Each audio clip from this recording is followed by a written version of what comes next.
আসসালামু আলাইকুম, আশা করি আপনারা সবাই ভালো আছেন। সবাইকে স্বাগত জানাচ্ছি আজকের ভিডিওতে আমি আপনাদের 13টা ডিজিটাল মার্কেটিং টুলসের সাথে পরিচয় করিয়ে দেব। অর্থাৎ আপনি এই ভিডিও দেখলে জানতে পারবেন যে এমন 13টি ডিজিটাল মার্কেটিংয়ের টুল, যে টুলগুলো আপনাকে আপনার ডিজিটাল মার্কেটিংয়ের কাজগুলো অনেক সহজভাবে করতে সাহায্য করবে, বা আপনি যদি ডিজিটাল মার্কেটিং করেন খুব সহজভাবে এবং দ্রুতভাবে এই টুলগুলো দ্বারা আপনি কিন্তু কাজ করতে পারবেন। তো শুরু করব মূল আলোচনা। তার আগে যদি আপনি আমার চ্যানেলে নতুন হয়ে থাকেন তাহলে আমার চ্যানেলটি সাবস্ক্রাইব করতে ভুলবেন না, আর যদি অলরেডি আপনি সাবস্ক্রাইব করে থাকেন তাহলে আপনাকে অসংখ্য ধন্যবাদ, এবং লাইক কমেন্ট শেয়ার করতেও ভুলবেন না। আর কোন টপিকে ভিডিও চান সেটাও আপনি কমেন্ট করে জানাতে পারেন। তো চলুন এখন মূল আলোচনা শুরু করি।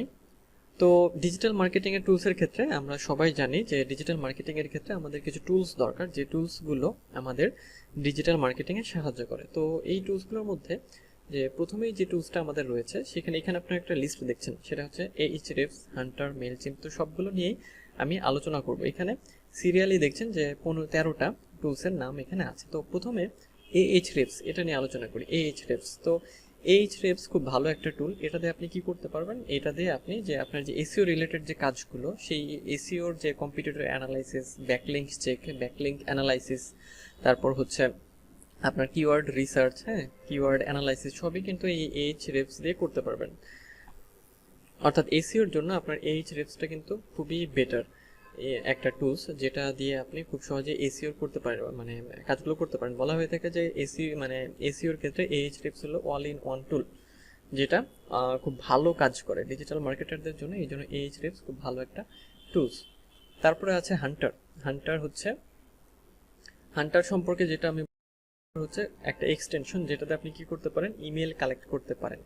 ইমেল অর্থাৎ যে আপনারা জানেন যে ডিজিটাল মার্কেটিং এর ক্ষেত্রে ইমেলের অনেক দরকার হয়ে পড়ে, বা ইমেল প্রয়োজন হয়ে থাকে ডিজিটাল মার্কেটিং এর ক্ষেত্রে। তো এই যে ইমেলগুলো, এগুলো কালেক্ট করার জন্য খুব ভালো একটা এক্সটেনশন হলো যে hunter.io। এটা দিয়ে আপনি কি করতে পারবেন, খুব সহজে কিন্তু অনেক ইমেল কালেক্ট করতে পারবেন। এখানে দেখেন যে এইখানে হান্টারের একটা ইন্টারফেস দেখাচ্ছে, এবং এটা দিয়ে এই যে এগুলো হচ্ছে কালেক্ট করা হয়েছে। শুধু ইমেল না, এটা দিয়ে আপনি আরও ইনফরমেশন কিন্তু কালেক্ট করতে পারবেন আর কি।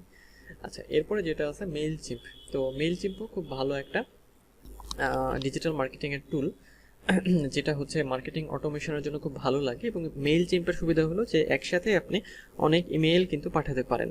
জিমেইল দিয়ে আপনি যে ইমেলগুলো পাঠাতে পারবেন না, মানে জিমেইল অনেক ইমেল একসাথে পাঠাতে দেয় না, সেন্ড করতে দেয় না বা দেওয়া যায় না। তো মেইলচিম্পে এই প্রবলেমটা ওভারকাম করা হয়েছে, এবং মেইলচিম্পতে আপনি অনেক ইমেল একসাথে কিন্তু পাঠাতে পারেন।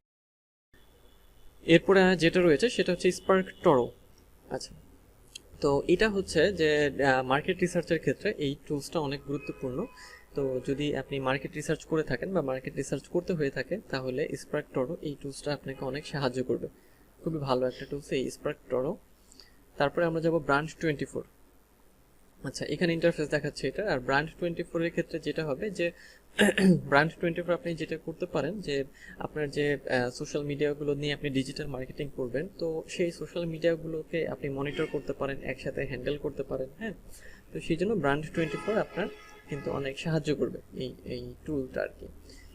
এরপরে আছে স্মার্ট লুক হচ্ছে যে ইউজার বিহেভিয়ার অ্যানালাইসিস টুল, যেটা দিয়ে আপনি কি করতে পারবেন, যে আপনার যারা টার্গেটেড পিপল বা টার্গেটেড অডিয়েন্স, তাদের বিহেভিয়ারগুলো আপনি অ্যানালাইসিস করতে পারবেন, এবং অ্যানালাইসিস করে আপনি সেই রকমভাবে আপনার মার্কেটিং স্ট্র্যাটেজি সেটা সাজাতে পারবেন।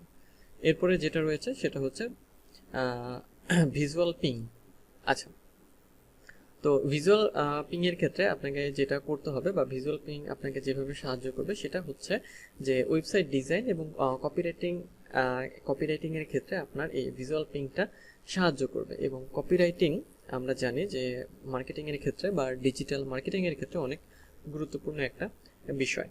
তো এটা কপিরাইটিং এর ক্ষেত্রে আপনাকে কিন্তু অনেক হেল্প করবে এই ভিজুয়াল পিং।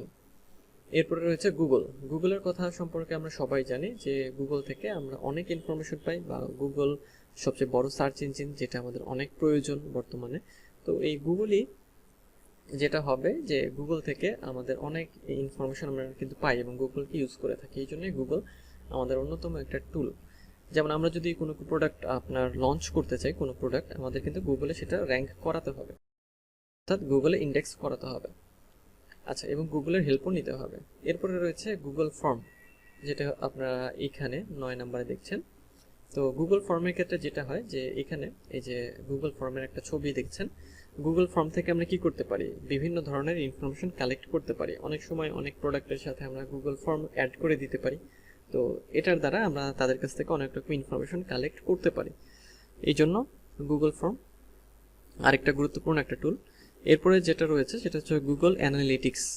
তো গুগল অ্যানালিটিক্সের ক্ষেত্রে আমরা যেটা করতে পারি, বা গুগল অ্যানালিটিক্স আমাদের যেভাবে সাহায্য করে, সেটা হচ্ছে যে গুগল অ্যানালিটিক্সের মাধ্যমে আমরা বিশ্লেষণ করতে পারি যে আমাদের যে প্রোডাক্ট, সেই প্রোডাক্টগুলো বা আমাদের যে ওয়েবসাইট বা আমাদের যে পোস্ট, সেটা কিভাবে রান করছে, কেমন রান করছে, সেটার সার্চ রেজাল্ট কি কেমন আসছে, অর্থাৎ সামগ্রিক একটা বিশ্লেষণ আমরা কিন্তু এই গুগল অ্যানালিটিক্স থেকে পেয়ে থাকি।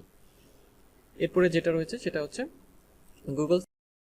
তো গুগল সার্চ কনসোলও গুরুত্বপূর্ণ। গুগল যেমন গুরুত্বপূর্ণ সেরকমভাবে সার্চ কনসোলও গুরুত্বপূর্ণ। তো গুগল সার্চ কনসোলের মাধ্যমে আমরা কি করতে পারি, যে গুগল সার্চ কনসোলের মাধ্যমে আমরা আমাদের প্রোডাক্টকে বা আমাদের যে পণ্য আছে বা যেটার আমরা মার্কেটিং করি, সেটাকে হচ্ছে গুগলের কাছে ইন্ডেক্স করাতে পারি, বা সেটাকে হচ্ছে মনিটর করতে পারি, ট্র্যাক করতে পারি ওই সার্চ কনসোলের মাধ্যমে। এরপরের টুলটা আমাদের যেটা, সেটা হচ্ছে গুগল শিট। গুগল শিটও অনেক গুরুত্বপূর্ণ, যেটা হচ্ছে যে গুগল শিটের ক্ষেত্রে কি করা হয়, যে গুগল শিট দিয়ে আপনার যে বিভিন্ন ইনফরমেশন কালেক্ট করা যায়, ইনফরমেশন ইনপুট দেওয়া যায়, ইনফরমেশন অ্যাড করা যায়। হ্যাঁ, তো এই যে গুগল শিটের মধ্যে মানে অনলাইন শিট, এটা মাইক্রোসফটের মতো শিট, কিন্তু এটা অনলাইন শিট, অর্থাৎ গুগলের নিজস্ব। এটা হচ্ছে আপনার হচ্ছে গুগল শিটে আপনি কি পাবেন, এক্সেল পাবেন। হ্যাঁ, এক্সেল শিট যেটা আর কি। হ্যাঁ, এক্সেল শিটে আপনি বিভিন্ন ইনফরমেশন কিন্তু এখানে রাখতে পারবেন। এখানে এটাই দেখানো হচ্ছে। তারপরে এছাড়া গুগল ডক্সও আছে, গুগল স্লাইড শো আছে, প্রেজেন্টেশন আছে, পাওয়ার পয়েন্ট আছে। আচ্ছা, তারপরে গুগল ডাটা স্টুডিও। তো গুগল ডাটা স্টুডিওর মাধ্যমে আপনি কি করতে পারেন, যে আপনি গুগল ডাটা স্টুডিওর মাধ্যমে আপনার যে ইনফরমেশনগুলো আছে সেগুলোকে কিন্তু অ্যানালাইজ করতে পারেন আর কি। হ্যাঁ, আপনার যে ডাটাগুলো রাখার জন্য, ডাটাগুলো মেনটেন করার জন্য যে আলাদা কষ্ট হতো বা স্পেস লাগতো, সেটা গুগল কিন্তু সেটা হচ্ছে আর কি কমিয়ে দিয়েছে। সে তার ডাটা স্টুডিওর মাধ্যমে আপনি খুব সহজেই এই ইনফরমেশনগুলো কিন্তু তার রাখতে পারেন বা সেগুলোকে ইউজ করতে পারেন আর কি। হ্যাঁ, আচ্ছা, তো এই যে দেখেন ডাটা স্টুডিওর ক্ষেত্রে একটা এখানে ডামি একটা আপনারা কিন্তু দেখতে পাচ্ছেন। তো এই যে টুলগুলো এই পাশে আপনারা দেখছেন একটা তালিকা, এই টুলগুলো আপনাদের কিন্তু অনেক হেল্প করবে যে ডিজিটাল মার্কেটিং এর ক্ষেত্রে।